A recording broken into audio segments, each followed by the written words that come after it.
नमस्कार दोस्तों, आज का हमारा टॉपिक है स्कोप ऑफ वेरिएबल्स। पिछले लेक्चर में हमने देखा था कि वेरिएबल को कैसे बनाते हैं, कैसे डिक्लेयर करते हैं, कैसे इनिशियलाइज करते हैं। आज हम देखेंगे कि वेरिएबल को कैसे और कहाँ पे यूज कर सकते हैं। बिकॉज हर वेरिएबल का एक लिमिटेशन होता है, एक बाउंड्री होता है जहाँ पे हम उस वेरिएबल को यूज कर सकते हैं। ऐसा नहीं कि हम वेरिएबल बनाएं और कहीं भी यूज कर सकते हैं। मेनली जो हमारा स्कोप ऑफ वेरिएबल्स होता है वो तीन तरह का होता है: local variable, instance variables and class variables. Class variable को हम लोग स्टैटिक वेरिएबल्स भी बोलते हैं। अब लोकल वेरिएबल हम देखेंगे कि क्या होता है। लोकल वेरिएबल का मतलब होता है कि हम जब भी कोई वेरिएबल बनाएंगे वो विद इन अ ब्लॉक बनाएंगे। वो ब्लॉक मेथड ब्लॉक भी हो सकता है वो कंस्ट्रक्टर ब्लॉक भी हो सकता है वो नॉर्मल ब्लॉक भी हो।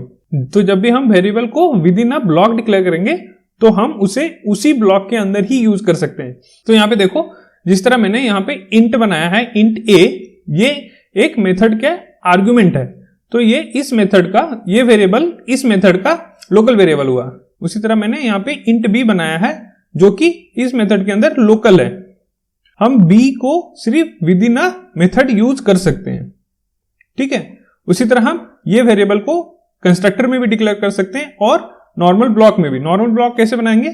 जैसे हम एक ओपन करली ब्रेसेस कर लेंगे और क्लोज कर लेंगे और इसके अंदर जितने भी वेरिएबल्स बनाएंगे, जैसे इंट ए इक्वल टू 40, तो ये इस ब्लॉक का लोकल वेरिएबल हुआ, ठीक है।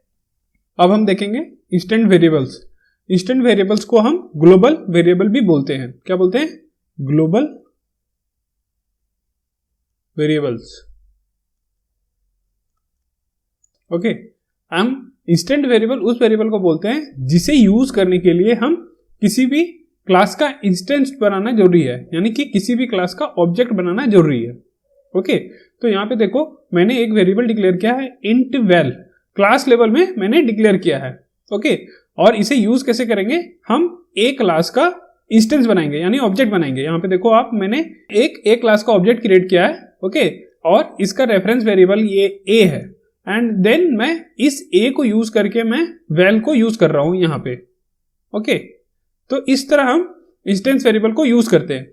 आप ये वेरिएबल क्लास में कहीं भी बना सकते हो, आप चाहे तो इस मेथड के बाद भी बना सकते हो। यहां पे कोई भी कंपाइल टाइम एरर नहीं आएगा। ओके, अब हम देखेंगे क्लास वेरिएबल्स क्या होते हैं। क्लास वेरिएबल्स को स्टैटिक वेरिएबल्स भी बोलते हैं। क्या बोलते हैं? Static variables. ओके, अब इसे स्टैटिक वेरिएबल्स क्यों बोलते हैं? क्योंकि ये मेमोरी में वन टाइम अलोकेट होता है। ओके, और इस वेरिएबल को बनाते समय हमें स्टैटिक कीवर्ड यूज करना पड़ता है। ये भी क्लास लेवल पे ही बनता है और हमें इसे यूज करने के लिए इस क्लास का ऑब्जेक्ट बनाने की जरूरत नहीं है। हम डायरेक्टली इस क्लास के नेम से यूज कर सकते हैं। जैसे यहाँ पे मैंने क्लास का नाम ए एंड देन वैल को यूज किया। इस तरह हम यहाँ पे स्टैटिक वेरिएबल को यूज कर सकते हैं। इंस्टेंस वेरिएबल की तरह इसे भी हम कहीं भी डिक्लेयर या डिफाइन कर सकते हैं, चाहे तो हम मेथड के बाद भी कर सकते हैं, बट वो क्लास के लेवल पे ही होगा। ऐसा नहीं कि हम स्टैटिक मेंबर को मेथड के अंदर बना दें। तो ये थे local variable, instance variable and class variables. Okay, अब हम चलते हैं अपने एग्जाम्पल की तरफ। अब मैंने अपना टेक्स्ट एडिटर खोल लिया है और सबसे पहले हम एक एग्जाम्पल देख लेंगे लोकल वेरिएबल का। तो मैं थोड़ा फॉन्ट को बड़ा कर लेता हूं, क्लास, एंड देन क्लास का नाम हम देंगे लोकल। फिर हम एक मेन मेथड बना लेंगे, पब्लिक स्टैटिक वॉइड मेन, और हम string array as an argument pass कर देंगे, स्ट्रिंग आर्ग्स। अब यहां पे देखिए, जो हमने स्ट्रिंग एरे बनाया है जिसे हमने आर्ग्स वेरिएबल नेम दिया है, वो भी एक लोकल वेरिएबल है इस मेथड का। तो हमने देखा था कि जब भी हम किसी भी मेथड के अंदर या किसी भी ब्लॉक के अंदर कोई वेरिएबल को डिक्लेयर करते हैं, वो उस मेथड का लोकल वेरिएबल कहलाता है। तो जैसे कि अगर मैंने इंट ए इक्वल टू 20 लिख लिया, तो ये ए ओनली मेन मेथड के अंदर ही यूज कर सकते हैं, क्योंकि ये मेन मेथड का लोकल वेरिएबल है। तो हम इसे मेन मेथड से बाहर यूज नहीं कर सकते हैं। अब हम इसे प्रिंट करा लेते हैं, system.out.println। और हम इसे प्रिंट करा लेते हैं a। तो आपको पता ही है कि ये रन हो जाएगा। मैं इसे सेव कर लेता हूँ, local.java नाम से सेव कर लेता हूँ इसे। फिर मैं अपने टर्मिनल ओपन कर लेता हूँ और फॉन्ट को थोड़ा बड़ा कर लेंगे और मैं जावा YT फोल्डर के अंदर चला जाता हूँ और यहाँ पे ls करके हम चेक कर लेंगे। यहाँ पे है जावा C एंड देन हम अपना फाइल का नेम लिख देंगे और कंपाइल कर लेंगे। यहाँ पे देखो आप कोई भी एरर नहीं आया है और हम इसे रन भी कर लेंगे। जावा लोकल, यहाँ पे देखो आप हमारे यहाँ पे 20 आउटपुट आ गया क्योंकि हमने वहां पे 20 a वेरिएबल को असाइन किया था। अब चूंकि हम जानते हैं कि इस वेरिएबल को हम इसके बाहर यूज नहीं कर सकते हैं, तो उसका भी एक एग्जांपल देख लेते हैं। सपोज कि मैंने एक मेथड बना लिया पब्लिक स्टैटिक, और इसका रिटर्न तो कुछ भी नहीं होगा इसलिए हम वॉइड दे दे रहे हैं और यूज करके एक मेथड नेम हम दे देते हैं। अब हम यहाँ पे ट्राई करते हैं कि a को यूज कर सकते हैं कि नहीं इसके बाहर। तो हम इसे कॉपी कर लेंगे और यहाँ पे मैं पेस्ट कर देता हूँ। यहाँ पे मैंने a को यूज करने के लिए ट्राई किया है, तो हम देखेंगे कि हमारा यूज हो रहा है या नहीं। तो मैं टर्मिनल ओपन कर लेता हूँ, उसके बाद फिर अगेन कंपाइल कर लेंगे। यहाँ पे देखो a में कैन नॉट फाइंड सिंबल आ रहा है, तो हम देख सकते हैं कि यहाँ पे a यूज मेथड को नहीं मिला बिकॉज a तो हमने मेन मेथड में डिक्लेयर किया था, तो वो मेन मेथड का लोकल वेरिएबल हुआ, इसलिए हम उसे इस मेथड के बाहर यूज नहीं कर सकते। अब हम एक ब्लॉक के अंदर देख लेते हैं कि अगर ब्लॉक के अंदर अगर हम वेरिएबल बनाते हैं तो क्या होगा। तो सपोज कि मैं एक नॉर्मल ब्लॉक बना देता हूं मेन मेथड के अंदर ही। तो ब्लॉक बनाने के लिए आपको कुछ नहीं, एक कर्ली ब्रेसेस ओपन और क्लोज करना है। तो ये हमारा एक ब्लॉक हो गया। अब हम यहाँ पे एक वेरिएबल बना देते हैं इंट b इक्वल टू 30। अब हम यहाँ पे b को प्रिंट करा के देख लेते हैं। तो मैंने यहाँ से कॉपी कर लिया और यहाँ पे पेस्ट कर देता हूँ और इसे a को b कर देता हूँ। अब हम सेव कर लेंगे एंड कंपाइल एंड रन कर लेंगे। तो मैं यहाँ पे कंपाइल कर लेता हूँ। यहाँ पे देखो आप सक्सेसफुली कंपाइल हो गया। रन भी कर लेंगे। तो रन करने पे हमारे पास आउटपुट आ रहा है 20 एंड 30।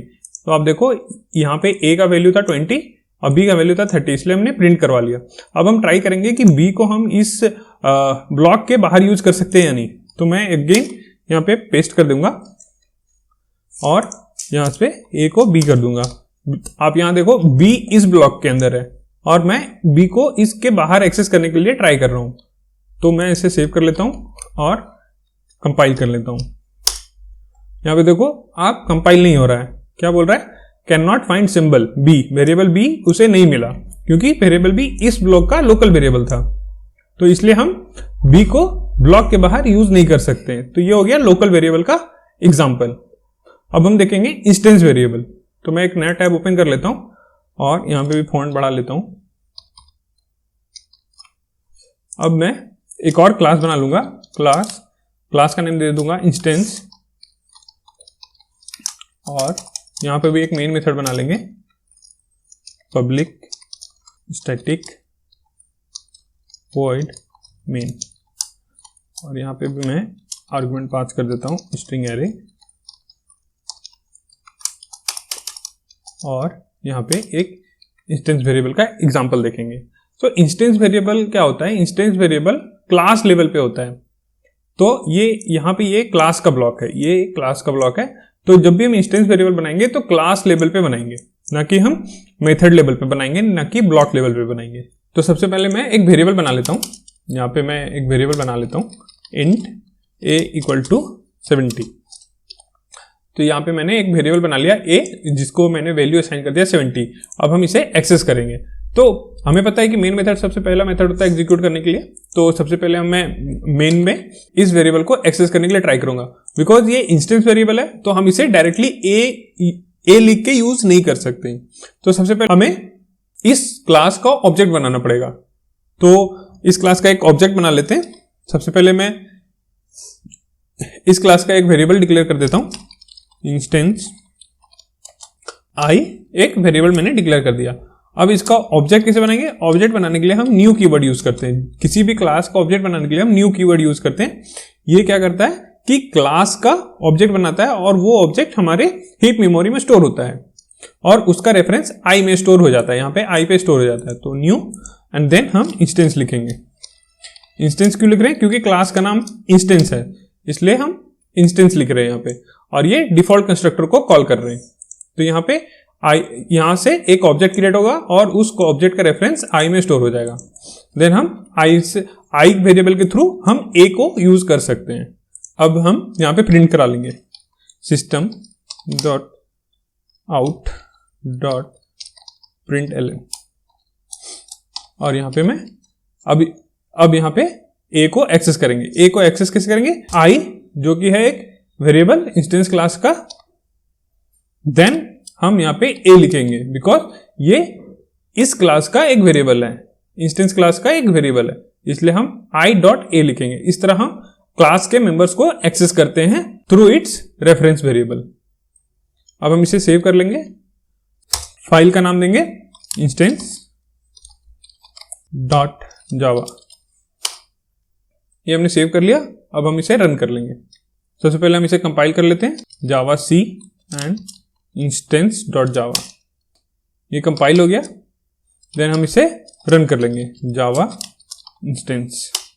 ये देखो आप यहाँ पे हम रन कर चुके हैं, तो हमारे पास आउटपुट आ गया 70। इस तरह हम इंस्टेंस वेरिएबल को डिक्लेयर करते हैं और इस तरह हम उसे एक्सेस करते हैं। अब हम एक और एग्जांपल देख लेंगे स्टैटिक वेरिएबल का या क्लास वेरिएबल का। अगेन हम एक क्लास बना लेंगे, क्लास, और क्लास का नाम दे देंगे स्टैटिक। फिर यहां पे भी हम एक मेन मेथड बना लेंगे, पब्लिक स्टैटिक वॉइड मेन।